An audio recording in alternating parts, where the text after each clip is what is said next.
सर्वांना नमस्कार. मी राहुल कर्डिले, जिल्हाधिकारी नांदेड. आपल्याला सगळ्यांना माहिती आहे की पेट्रोल आणि डिझेल याचा तुटवडा नसतानाही अशी अफवा पसरवल्यामुळं पेट्रोल पंपांवर खूप मोठ्या प्रमाणावर गर्दी होती आणि आपल्या ज्या डेली आवक आहे त्याच्या 2 पट 2.5 पट पेट्रोल पंपांवर अतिरिक्त ताण येतोय. त्यामुळं साहजिकच लोकांमध्ये घबराट होते.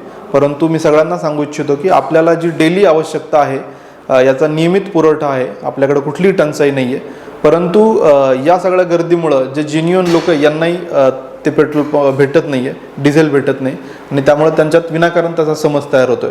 माझं सर्व नांदेडकरांना आव्हान आहे की कृपया आपण अनावश्यक पद्धतीने खरेदी करू नये.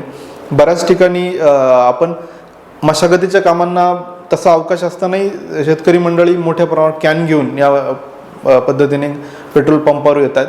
तर हे पण आम्ही पेट्रोल पंप चालकांना आवाहन केले की कुठल्याही वेगळी किंवा सुट्या पद्धतीने कॅनमध्ये अशी कुठलीही विक्री आपण करू नये. तर हे आवाहन केल्यानंतरही काही ठिकाणी आम्हाला असं लक्षात आलं की अजूनही ती गर्दी आहे. त्यामुळेच आम्ही आज रेशनिंगचा निर्णय घेतला आहे. ज्या आपल्या मोपेड आहेत, म्हणजे गिअर विरहित दुचाकी आहे, त्यांना 200 रुपये, गिअर असलेल्या गाड्यांना दुचाकींना 300 रुपये आणि 4 चाकी वाहनांना 1,500 रुपयापर्यंतच आपल्याला इंधन देता येईल असं आम्ही आज सर्व पेट्रोल पंप चालकांना ऑर्डर इश्यू करतोय. आणि परत एकदा आवाहन करतोय की कृपया आपण आपलं जे नॉर्मली आपण ज्या पद्धतीने वागतात त्याच पद्धतीने आपलं सुरळीत ठेवा. आपल्याकडं पुरेसा साठा आहे, पुरेशी आवक आहे.